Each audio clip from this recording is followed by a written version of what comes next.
Hey guys, welcome back to my YouTube channel. আশা কৰিছোঁ সকলো ভালে আছে, ময়ো ভালে আছোঁ। তো গাইজ আজি মই এটা অকণমান মটিভেশ্যনেল ষ্টৰি এটা লিখিছোঁ। চ' সেইটো মই আপোনালোকক শুনাব বিচাৰিছোঁ। আৰু যদি সেই ষ্টৰিটো শুনি ভাল পালে তেনেহ'লে লাইক কৰিব, শ্বেয়াৰ কৰিব আৰু কমেণ্ট কৰি জনাব যে আপোনালোকে ষ্টৰিটো শুনি কেনেকুৱা পালে আৰু ষ্টৰিটোৰ ওপৰত আপোনালোকৰ মন্তব্য কি সেই বিষয়ে মোক আপোনালোকে কমেণ্ট কৰি জনাব আৰু প্লিজ মোৰ চেনেলটো ছাবস্ক্ৰাইব কৰিব। এদিনাখন এজন মানুহে নিজৰ জীৱনটোক লৈ অধৈৰ্য হৈ নিজকে শেষ কৰি এই সংসাৰৰ পৰা গুচি যাব বিচাৰিছিল। সেইবুলি মানুহজনে নদীত জাপ দি পৰি মৰি থাকিব খুজিছিল। তেনেতে এজন সাধু, গুণী জ্ঞানী পণ্ডিত বাবা এজন আহিল আৰু ক'লে, পুত্ৰ, তোমাৰ কি হৈছে? কিয় তুমি মৰি তোমাৰ এই ইমান সুন্দৰ জীৱনটো ধ্বংস কৰিব বিচাৰিছা?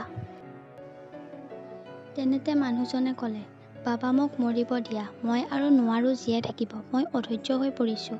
মোৰ এই ফুটা কপালখন লৈ জীয়াই থাকিব নোৱাৰোঁ। দুখীয়া বুলি সকলোৱে ঠাট্টা কৰে। অমুকে অমুক ক'ব, তমুকে তমুক। মই আৰু নোৱাৰোঁ। মই মৰি যোৱাই ভাল হ'ব বাবা। তেনেতে বাবাজনে হাঁহি মাৰি উত্তৰ দিলে, শুনা পুত্ৰ, এই পৃথিৱীৰ বহুত ধৰণৰ মানুহ আছে। তাৰ মাজত কিছুমান ভাল, কিছুমান বেয়া। কিছুমানে ভাল কথা ক'ব, কিছুমানে বেয়া ক'ব। কিন্তু তুমি সেইবোৰৰ পৰা ভাল মানুহৰ কথা শুনিব লাগিব। আৰু তুমি সেই মানুহৰ কিছুমান কথা শুনিব নোৱাৰি তুমি হাৰ মানি ল'লা। আজি তুমি শেষ সিদ্ধান্ত লৈ পেলালা। সেইকাৰণে তুমি এই সংসাৰত জন্ম লৈছিলা। তুমি এই মানুহবোৰক উত্তৰ দিব লাগিব আৰু জীৱনৰ অৰ্থ বুজি তুমি জীয়াব লাগিব।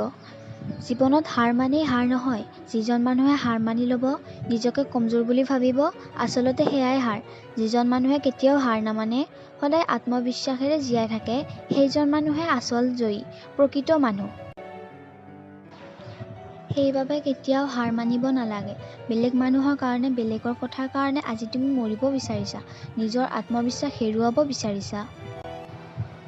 তেনেকুৱা কৰিলে কি হ'ব? তেওঁলোকেতো ভাল পাব, সেই মানুহবোৰৰ জয় হ'ব আৰু তুমি হাৰি যাবা, নিজৰ সকলো হেৰুৱাবা। তেতিয়া আনৰ একো নহয়, তোমাৰহে লোকচান হ'ব। শুনা পুত্ৰ, তুমি আনৰ কাৰণে কান্দি, আনৰ কাৰণে দুখ কৰি একো লাভ নাই। সেই মানুহবোৰেতো তোমাক আৰু দুখ দিবলৈ চেষ্টা কৰিব। সেয়ে তুমি এই সকলোবোৰৰ পৰা জয়ী হ'ব লাগিব।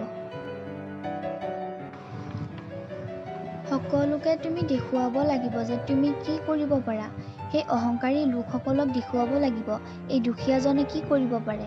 তেওঁলোকৰ এই ভুলবোৰ শুধৰাব লাগিব। জীৱনত কি নাথাকে? সুখ, দুখ, হাঁহি, কান্দোন, এই সকলোবোৰ এই জীৱনৰ কিছুমান ভাগ। এই সকলোবোৰৰ পৰা তুমি যুদ্ধ লাগি মানুহবোৰৰ পৰা জয়ী হ'ব লাগিব আৰু জীৱনটো সুন্দৰ কৰি তুলিব লাগিব। এই সংসাৰত কি নাই? সকলো আছে। ভগৱান বা আল্লাই সকলো দিছে। তাৰ মাজত কিছুমান দুখীয়া, ধনী আৰু কিছুমান আছে খাবলৈকে পোৱা নাই।